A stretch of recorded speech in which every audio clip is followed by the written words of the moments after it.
With Blue Link Plus, you can access your Hyundai Tucson Limited remotely. Doors unlocked, temperature set, lost car found. There it is. Get complimentary class-leading Blue Link Plus. Call 562-314-4603 for complete details. The NFL regular season is wrapping up, but there's still time to get in on the action with FanDuel, America's #1 sportsbook. Right now, new customers get $150 in bonus bets guaranteed when you place a $5 bet. That's $150 in bonus bets, win or lose. The app is so easy to use, and there are so many different ways to bet, like live same-game parlays. Find bets in the new Explore tab. Make a parlay in the Parlay Hub, the best way to find popular parlays, and more. So visit FanDuel.com/247 and make your first bet a layup. FanDuel, official partner of the NFL. Must be 21 plus and present in Arizona, Colorado, Connecticut, Iowa, Illinois, Indiana, Kansas, Kentucky, Louisiana, permitted parishes only, Massachusetts, Maryland, Michigan, New Jersey, New York, Ohio, Pennsylvania, Tennessee, Virginia, West Virginia, or Wyoming. FanDuel is offering online sports wagering in Kansas under an agreement with Kansas Star Casino, LLC. First online real money wager only. $10 first deposit required. Bonus issued as non-withdrawable bonus bets that expire 7 days after receipt. Restrictions apply. See terms at sportsbook.fanduel.com. Gambling problem? Call 1-800-GAMBLER or visit fanduel.com/RG in Colorado, Iowa, Michigan, New Jersey, Ohio, Pennsylvania, Illinois, Kentucky, Tennessee, and Virginia. Call 1-800-NEXT-STEP or text NEXT-STEP to 53342 in Arizona, 1-888-789-7777, or visit ccpg.org/chat in Connecticut, 1-800-9-WITH-IT in Indiana, 1-800-522-4700, or visit ksgamblinghelp.com in Kansas, 1-877-770-STOP in Louisiana. Visit mdgamblinghelp.org in Maryland. Visit 1-800-GAMBLER.net in West Virginia, or call 1-800-522-4700 in Wyoming. Hope is here. Visit gamblinghelplinema.org or call 800-327-5050 for 24/7 support in Massachusetts, or call 1-877-8-HOPE-NY or text HOPE-NY in New York, or visit oasas.ny.gov/gambling. Standard text messaging rates apply. Sports betting is void in Georgia, Hawaii, Utah, and other states where prohibited.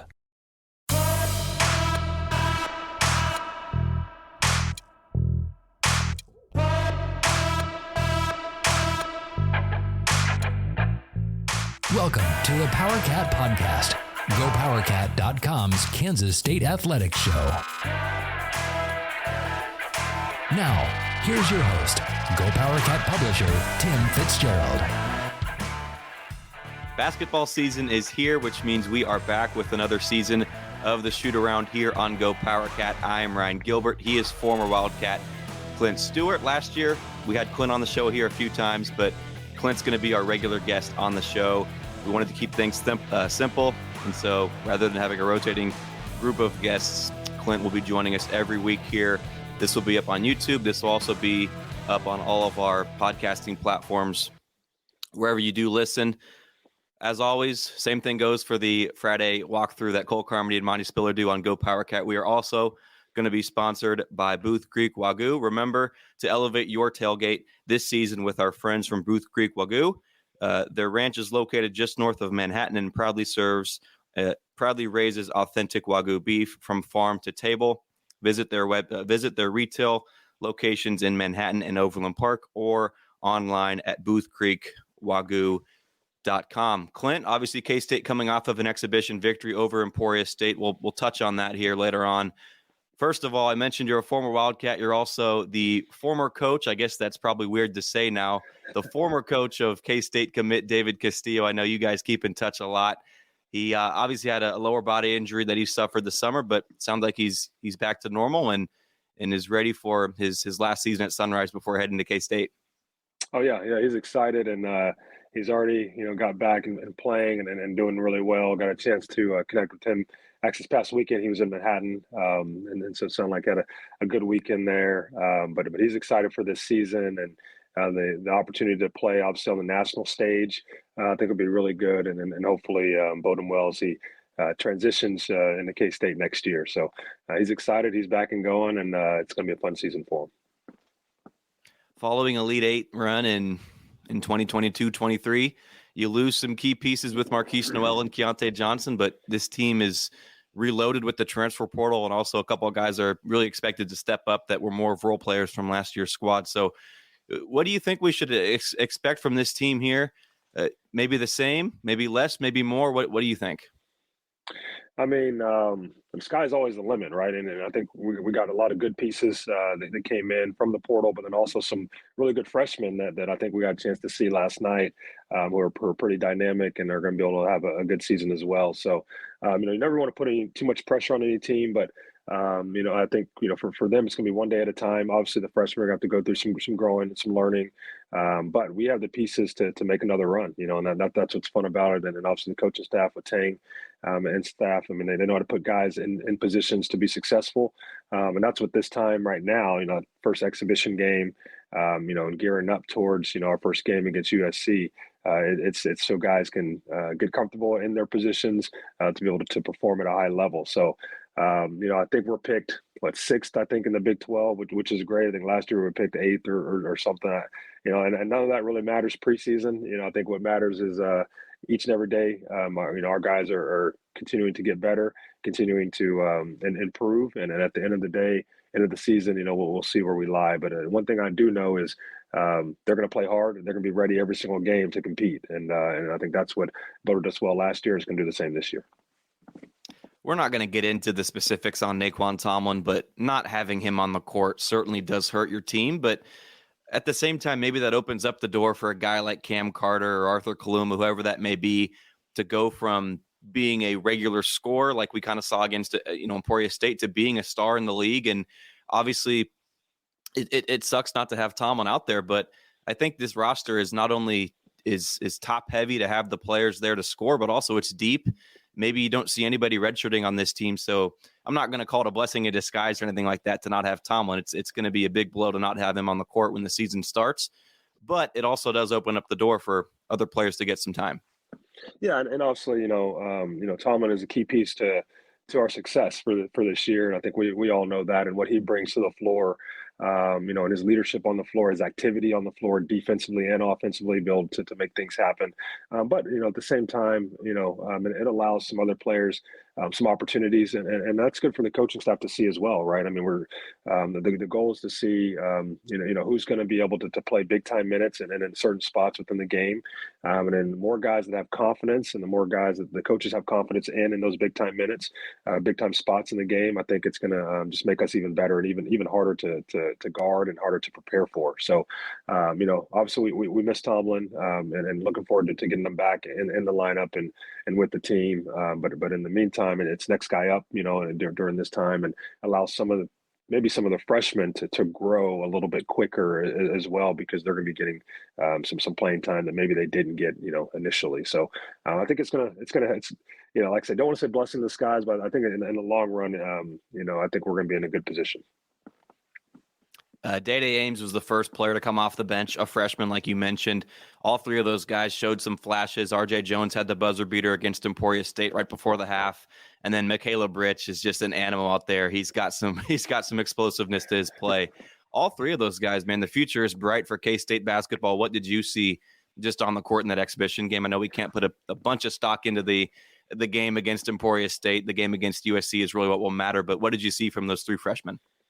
Well, I think first off, it was good that the way we won in a convincing fashion is always good. I remember back to I think it was my sophomore year, we played in Emporia State, and we won by it might have been my junior year. We won by 3 or so, came down to the wire. And so win's a win, though. A win was a win.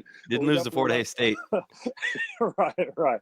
So I just said we definitely left the game, and we were like, "Woo, we got to go back to the drawing board on a few things." But I was impressed. When I saw Michaela Rich. I mean, I haven't seen Bill Walker last played for Kansas State my senior year, so 2008.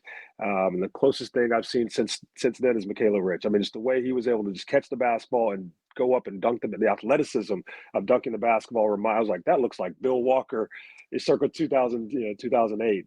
So I'm really excited just about his athleticism, be able to finish at the rim. I think it's going to be really good for us. I think Day did some really good things as far as controlling the team. I think he had 3 assists or so, and you can see he's a pretty smart player, which is really good. And as he grows into that point guard role, and obviously playing against Division One top talent, I think he's just going to get better and better and better. And then we know RJ came in, and we know he can score the basketball. He's a shooter. The shot he made right at the end of the half was a tough contested shot. Hopefully not all of his shots are going to be that tough that he has to make. But I think as he gets more comfortable as well, he's going to be able to really space the floor and be able to score the ball when we need him to. And so, all 3 of those guys, I thought last night they did a really good job within their role, and that's going to be good for us. Tang and his staff obviously got some big transfer portal additions. Tyler Perry and Arthur Kaluma sort of highlight the portal, but obviously Will McNair and Quez Glover. Quez Glover got banged up, but it sounds like he'll be okay for the season. But all 4 of those guys made impacts. And is there one that you're maybe most excited about? For me, it's Arthur Kaluma, which kind of goes against the grain of what everyone else is saying. Everyone's so excited about Tyler Perry, but Arthur Kaluma, man, that's a guy that can score, defend, and really do everything. He's a player that plays a lot smaller than his actual size would tell you. Yeah, and Arthur kind of reminds me of Naquan Tomlin a little bit. I mean, it's kind of the way their activity is defensively, being able to score the basketball inside, obviously can step out and make shots outside as well. So I think, having I'm a big believer in you can never have enough wing players with size, and that means long arms and athletic. Those guys can change the game on both sides of the floor, so I'm really excited about him. I think, one of the great things about last night was, Tyler Perry didn't have his best shooting night, and we still, we're able to look pretty good for a first exhibition game. As we know, he can really shoot the basketball, and he's going to have a lot better shooting days than what he had last night. So I'm excited about, his role, I think, in the offense and kind of taking over, obviously that point guard role and Marquise kind of role and having the ball in his hands and making plays. I think he's going to really excel in that role. And then his ability, when you can shoot the basketball, especially off the dribble, one of the shots he had was right at the top of the key off the dribble as a guard. I mean, it extends the defense, which makes the game easier for everyone else. And so, I'm really excited about him, and I know he's going to probably excited about it. When is the next game so I can get back out there and make some shots? But I think he's going to have a great year for us. And, he's obviously a terrific player. I'll be honest, I don't know what offense Bartlesville High School runs. But what are your thoughts just on the new 5-out offense that K-State's going to be running? It seemed to run pretty smoothly against Emporia State on Wednesday night. Yeah, well, it gets us into a lot of dribble handoff type of action. Some back cuts in the dribble handoff, spaces the floor. A lot of NBA teams, especially in secondary transition, run kind of a 5-out just so the floor is spaced and there's driving lanes there. So, I think it's going to be good. I think given our skill set and our talent, I think it'll be really good. Obviously, Colbert can then, hand off and roll into the paint and be able to catch and finish. So I liked it, but at the same time, we're also going to have to shoot a little bit better than we did last night. I think that'll happen as well. But I think it's gonna fit our guys really well as far as their ability and what we're going to be good at. So it's a fun offense to play. And I've had, from a high school standpoint, I've had kids play in a 5-out and they love it because it has a little bit more freedom. As a guard, you love it because you don't have someone clogging up the paint, when you try to drive as much. And so it's a fun offense to be in, and I'm sure our guys are going to enjoy it. Tang and his staff have been very consistent with both the portal and the high school ranks of going after guys that are versatile, not just one-dimensional players. And so I think that really does favor a 5-out offense because you have guys that aren't just going to sit down in the paint or post up or just be a spot shooter. Guys are going to be moving. Guys are going to have to, find their open teammates. And I think that pretty much everybody on this roster is capable of doing that. I think Will McNair is a big dude down low who probably is going to do most of his damage in the paint, but he wasn't just strictly living down low near the basket on Wednesday, and I'm sure that's going to be the same for the rest of the season. Yeah, I think so as well. And you see Tang, I think at halftime he was saying, we want to run, and we want to get out and push the ball, space the floor early, and so we'll have those guys, I mean, transition is going to be really key for us. I think that plays well for the 5 out. I mean, you can always have a big still run to the rim. You know, obviously if you're ahead of the defense and you have the ability to get there quickly and maybe throw it over the top. But, you know, when we're getting out and pushing the basketball and the floor is spaced, it should create a lot of easy opportunities for guys to get in there and create for each other. So, you know, I think we saw some of that last night, and I'm sure from the coaching staff's perspective, they want to see even more of it, you know, and it's a fun way to play. I mean, it's just a lot of fun. And, you know, especially when you're sharing the basketball and multiple guys are scoring. I think last night everybody scored in the game, you know, and then when you get that doesn't happen very often. So that's that's a fun game to play in. We'll talk about USC later on, excuse me, in the second half, but just the Emporia State game, were there maybe anything that you want to see improved upon from now until Monday when the season really does start? Yeah, you know, I think, like as I mentioned, we're gonna have to make some shots. You know, I think we shot 9 for 32 from three. We started out pretty cold in the first half, 4 for 17. You know, and so you know we'd like to see that obviously improve, and it will. You know, first game, you know, you kind of expect shooting, you know, percentage might be down a little bit, but you know, something that I thought we did really well is we shared the ball. I mean, and we had 26 assists last night and on 38 baskets. So you know, anytime you can get guys sharing the basketball, and what I like to say is everybody gets to eat. You know, there's a pie, and a lot of times, you know, not everyone might not have the same piece of the pie or the same size of the pie, but ideally, you know, when you have multiple guys that can make plays, that can score the ball, you know, you want at least everyone to have a slice of that pie. You know, I thought last night everyone got a slice of the pie, so that keeps everyone happy. You know, I think guys stepped up and did things. As far as rebounding, I think that was really good last night, and I know we probably have a little bit more size than, you know, Emporia has, so that's going to be key. You know, when you get into the Big 12, especially, it's physical all the time. You know, and you're going to have to block out and rebound. You're going to have to get some offensive rebounds too. So I think we're going to have to continue to keep that a focus. And then, like I said, when you the way the basketball game is, though, you know, when you make shots offensively, the game is so easy. You know, I mean, it's like when you're making shots, because as a player, you know, and it's sad. We try to tell our players, like, you can't hang your hat on making shots, right? You got to play defense. You got to guard. You got to get stops. And as coaches, that's what we want the kids to always think, like, get stops, get stops. But as a player, when you make a shot, what do? You go down and you play defense a little bit harder, right? I mean, that's just natural. It's like, yeah, I made a shot, let's go, you know. And so when you make shots, the game becomes so much easier. And so, you know, I think, you know, for us, we'll have to continue just working on the outside shot and making shots from the outside, and that'll help us get downhill and penetration and get stuff at the basket as well. He is Clint Stewart. I am Ryan Gilbert. We'll be right back here after a quick break to preview the upcoming game against USC and take a look at the entire non-conference schedule for the Wildcats when we return. GoPowerCat.com's PowerCat podcast continues after this short break. Passion, drive, and patience. What brings home the winning trophy is also what keeps your ride or die alive. eBay Motors has everything you need to maintain your vehicle and level it up to peak performance, from superchargers, roof racks, exhaust kits, LED headlights, and more. Whether you're into speed, power, or style, eBay Motors has got you covered. With over 122 million parts for your number one ride or die, you'll always find exactly what you're looking for. And with eBay Guaranteed Fit, your part is guaranteed to fit your ride every time or your money back. Because with eBay Motors, you're burning rubber, not cash. With all the parts you need at the prices you want, it's easy to turn your car into the MVP and bring home that win. Keep your ride or die alive at ebaymotors.com. Eligible items only. Exclusions apply. Welcome back to the PowerCat podcast. Welcome back in here to the shoot around. I am Ryan Gilbert. He is Clint Stewart. Let's jump right back into things here, Clint. Coming up on Monday, a big game against USC.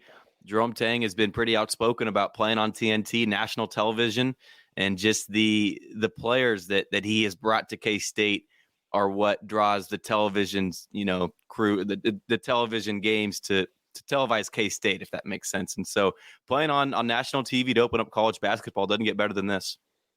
It's, you know, it's going to be fun. It's going to be exciting.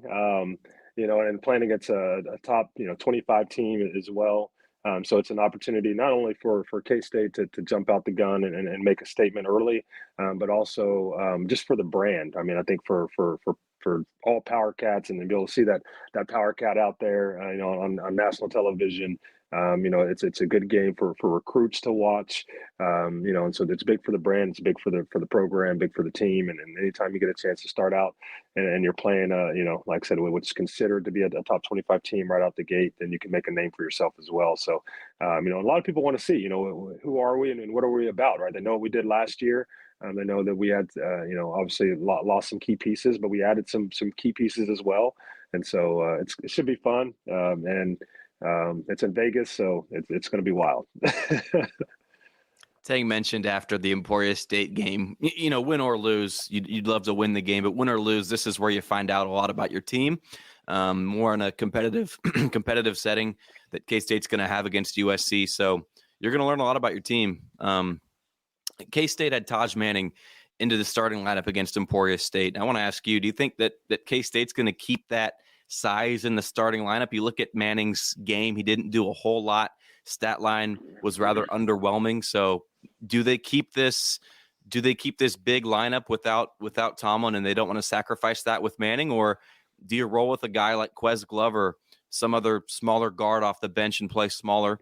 Or do we just kind of not get married to the starting lineup and see how it goes, Clint? Right. Yeah, and these early games are a chance to kind of figure some of that out. I think USC, their challenge is, I think they have some really good guards. Some guys that are on like Bob Cousy watch list and Wooden watch list, for preseason. So we're going to have to defend. So I wouldn't be surprised if we go smaller just to help kind of match up with the smaller guards. But at the same time, we might be able to take some advantage of getting the ball inside and getting to the rim. So, I can say what I would do, but what I would do doesn't matter. But I do like, when you think about how we want to play and play really fast and get out and run and push the ball. Hopefully, like I said, hopefully Quez Glover is okay and he's able to play and able to go. But I think that'd be a good addition for us to try to start fast and just kind of match their guards as well. So, we'll see what coach decides, and I'm sure whatever he decides, he's had a lot more time thinking about it than what I have. It'll be the best decision. Last year, we had some conversations about K-State just not being dominated in the paint, but maybe being afraid of a big guy down low and dominating K-State. But that obviously didn't happen. When K-State faced off against Oscar Tshiebwe with Kentucky, guys like that, K-State appeared to be just fine and won those games. So this year, is there maybe a glaring weakness in going into this USC game with such a lethal backcourt that the Trojans have? Is that something that's going to scare you in this game, or you think K-State's going to be able to, schematically get around that? Yeah, I think, the good thing that we did, I thought yesterday was I thought we protected the rim pretty decently. Had a few blocks at the rim, which is really nice. Our bigs are going to have to be able to rotate over and protect the rim, make everything go through our body. We want our guards to obviously keep the basketball in front, but if they have really good guards, what I say is great offense always beats great defense. Just kind of the way it works. You can play some great defense, and they can throw up a shot and go in. It's like, there's nothing else I can do, coach. But we're gonna have to definitely protect the rim. The guards can shoot, but so we're gonna have to get out, and when we get out on them in the perimeter, that's gonna put them in a drive, and guys have to be ready to rotate. So, I think the way our makeup is, though, with our guards and then with our length and long armed wings, I think that's really going to help us be active, disrupt some things, that USC is trying to do, which should bode us well defensively. If you look at the makeup of our team, I think we have the chance to be a really, really good defensive team, and just because of the length and activity that there is. And so I'm hoping that K-State proves me right, not wrong on that statement. But I think if we hang our hat on stopping those guards and using our length, contesting everything at the rim, then I think we'll be good. We talked about, regardless of the result, this is going to be a game for K-State to learn from. But as a former player, as a current coach, are you a fan of this sort of big-time game to open up the season, or do you maybe entertain the idea more of just playing a nobody and getting a win and easing your way into the season, so to speak? Well, as a coach, it's always the best game of the year if you win. right? I mean, it's a big time game and you win. It was the greatest decision we ever made. Doesn't matter who it was, who you played. I mean, it's a great decision. But if you start out and you don't play well, and you lose, then you're like, maybe we should add a couple games to figure some things out. So the good thing about it is, the early season and the big scheme of things, early season games are so you can figure out, where you're at and take the good things and continue to do them, take the bad things and try to correct those as, we're moving into the rest of the non-conference and then into the conference season. And then you hope to be hitting your stride, especially once you get in the conference or kind of mid-conference season, you're hitting your stride leading up to the NCAA tournament. So, it's going to challenge us really early. A lot of teams that have veteran players. I know the landscape's changed now because of the portal, but a lot of teams that have veteran players and veteran teams that have been together for a while. I think like Michigan State last year. I mean, all those guys are together, all came back, right? Like, all right, let's go play. Whoever early on, because we have a lot of guys that have already been in the system and understand what big time basketball is about. Where I think a lot of teams, they're a little bit younger. It's kind of hard to throw them on that stage right from the beginning, and we have a little bit of a mix. So we have obviously some young freshmen, but we have also some veteran players, some guys that were with us last year, and then some guys that transferred in that have obviously played some big time basketball. So I think it can be a really good thing. We're just hoping that we come out and we play well. Where it lies, but we hope that we come out on the winning side of it. And I'm sure if that happens, then Monday night we'll say this is the best game we could have played in for the first game of the season. This won't be the only test in the non-conference. You've got a big game at home against Villanova, some notable opponents in the Bahamas, Wichita State's in there, Nebraska, LSU. So this is just a nice preview of the non-conference slate for the Wildcats. Yeah, it really is. And then we'll know where we sit when we come into the conference. And I think, our conference with who we've added, I mean, you just think about the teams, Houston, BYU is always competitive. I mean, it's going to be tough. It's going to be hard. It's going to be even tougher. It's always tough. We're always, I believe we always have the top conference and now it's got even tougher, and so finding out about ourselves and challenging ourselves before we get to conference play. And even some of these games, like I said, in the Bahamas, like we're on the road, we're in Las Vegas, we're not at home, we're on the road. When you get into conference play, you have to protect home, but you also got to go win some games on the road. And so you hope that you can have guys get comfortable in playing in different environments so that they can play their best no matter where we're at. So it's going to be a tough non-conference. I think as we get into the conference season, we're going to know exactly where we're at and what that expectation is, which is really good. You mentioned the Big 12. We'll obviously dive into the conference later on throughout the season, but just initially looking at this league, it is not skipped a beat in Houston, and obviously the other newcomers are who they are, but Houston does not make the top half of the league any easier for K-State, does it? It's definitely not. And Coach Sampson's done a tremendous job in his time there. I think we've been I don't know if the word's blessed that he left Oklahoma and hadn't been there for quite a while, so we had to see him. But he does a great job. His guys always play hard, and that's what they hang their hat on defense. So they really defend. Obviously, getting the guard from Baylor, who we had a shot at as well, and I think just made them kind of reload, even though they lost a few pieces to the NBA. They just reloaded, and they're always going to be good. And so the coaching staff's tremendous there, and it's a good addition for the Big 12. But it's another tough game for everyone, and so it's going to be fun. What are the challenges for Jerome Tang here in his second year after the Elite Eight last year? The expectations are just so high. The student section was like sold out against Emporia State. People are ready for this team, and not having Naquan Tomlin out there, they're going to lose some games. How do you think this coaching staff is going to handle this adversity after creating just such a high expectation for the program? Yeah, and I think you mentioned the high expectation,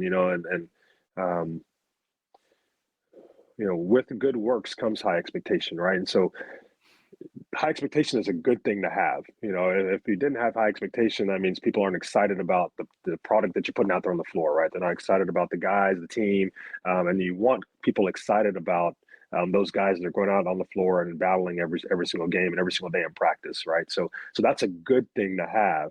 But at the same time, as a team, I like to tell my guys, you can prove people right or you can prove them wrong, and it depends on the situation on what you want to do. So if there's high expectation with this group, you want to prove people right. I mean, right, that's the goal. If it was low expectation, you say, hey, we want to prove them wrong, and create that buzz and that energy. So it's a challenge, I think, as a coaching staff, though. One thing that Tang and his staff hangs their hat on is win the day, and don't get too far ahead of ourselves and looking down the road and looking towards, the team last year made it to the Elite Eight. We have to make it to the Elite Eight or farther. But just focusing on, can we win today, right? And today we might not have a game today. Can we win practice today? And then you pare that down to, all right, we have a certain drill. Can you win this drill? Can we give all of your energy and effort, for this drill? And if we can do that, then we can move to the next one and win this drill. And then when you stack those wins on top of each other, that's how good things tend to happen. And then guys start to play that way in the game. And it's just win this possession. Let's win this possession.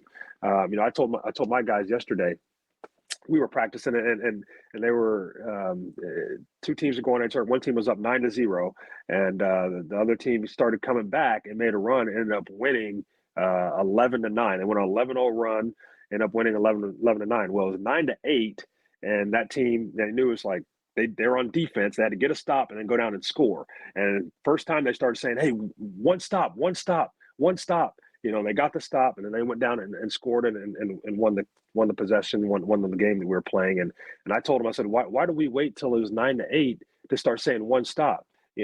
That's the kind of energy we need when the game is 0-0, when we're down 2-0, when we're down 4-0, when you guys were down 8-0. You should have had that. I call it one stop energy. One stop. Let's get a stop first, and then we can go down and obviously execute offense.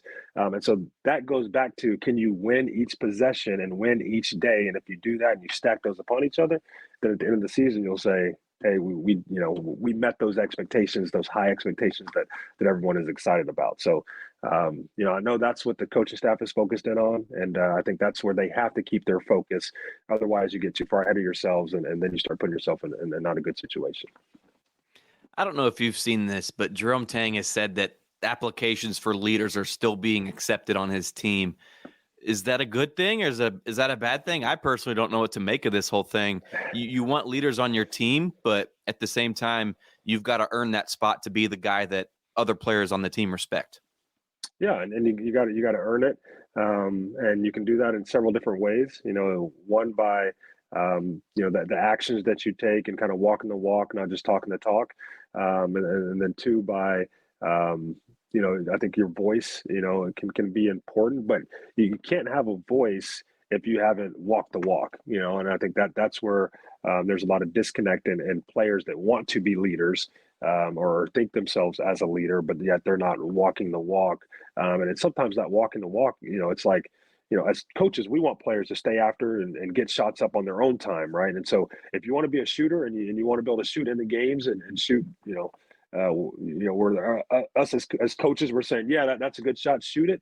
Then you got to put in the time to be able to do that. And if you don't, then you can't complain and say, well, I should be getting shots and shooting the ball. Well, you haven't proved that you can shoot the basketball and you're not working on it, right?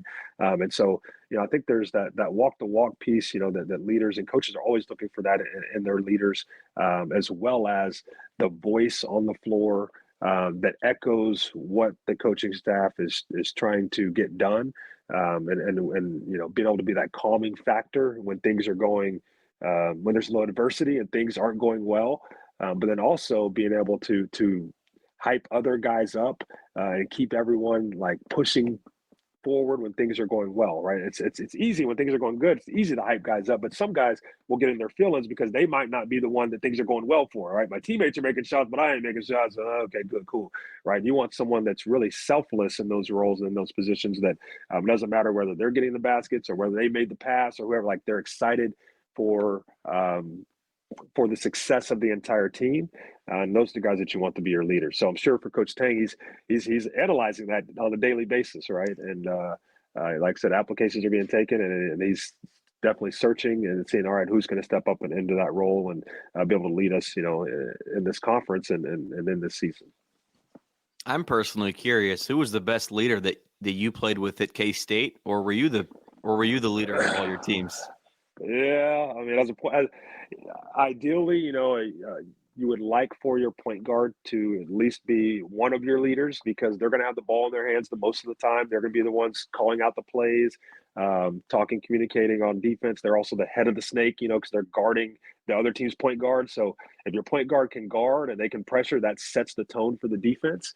I won't say I was the best guy at guarding the basketball, but I did try to keep it in front as much as I could, which was good. But I'll say, one of the guys I played with, I thought did a really good job of leadership, and maybe because we all were afraid of him, was David Hoskins. And David was, he's only about 6'5", but he was our strongest guy on the team. And you didn't want to mess with Dave, and Dave would let you know, if things weren't going right or we weren't doing the right thing.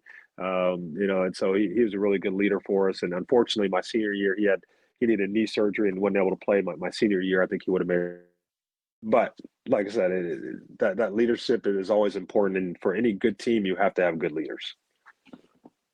Clint, before we wrap this up, K-State, do you think they can get it done against USC? The Wildcats, though, are underdogs. I think we can. We're gonna have to obviously guard and defend those guards. But I think we can do that. And then there he is. He's back. Yeah, I'm back. I don't know. I lost connection for a second. Yeah, it's all good. So we're going to guard and defend the guards. I think that's going to be big. We're going to take care of the basketball. And we're going to have to make some shots. I think we'll have some open shots, and hopefully we can shoot it a little bit better. And if we can do that, then I think we'll be just good, and it's going to be a fun atmosphere. It's going to be a fun game.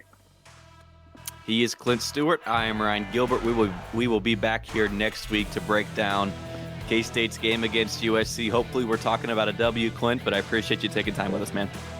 All right, I appreciate it. Thank you. Thank you for listening to the Power Cat Podcast. Make sure you're subscribing to our show at Apple, Spotify, Amazon, or wherever you get your podcasts. Sports bettors, it is time to level up. What's up, everyone? I'm Mackenzie Brooks, host of Sportsline's newest show, Inside the Lines. And I'm taking you behind the scenes with the brains behind the Sportsline model. What's the Sportsline model? It is the backbone to the numbers and projections across CBS Sports, coded to replicate odds makers and forecast outcomes for all major sports. From line movement to injuries that will impact player props to overall value picks, using the model's projections, we got you covered. The best part, we are here to answer your questions live, straight from the chat. So get ahead of the lines and the public weekdays at 1 p.m. with data and analysis you cannot find anywhere else. Bring your questions and let's cash with the model. Hey there, it's Gary Parrish with the Eye on College Basketball Podcast, part of the CBS Sports Podcast Network. We are still in the early weeks of conference play, which means there's no better time to tap in. Every Sunday night and Wednesday and Friday mornings, you can expect an episode in your feed highlighting everything you need to know from the sport of college basketball. Conference races, bracketology, coaching rumors. We'll talk about it all and be there with you at least 3 times a week as March Madness approaches. It's the Eye on College Basketball Podcast. To find us, search for Eye on College Basketball in your podcast app of choice.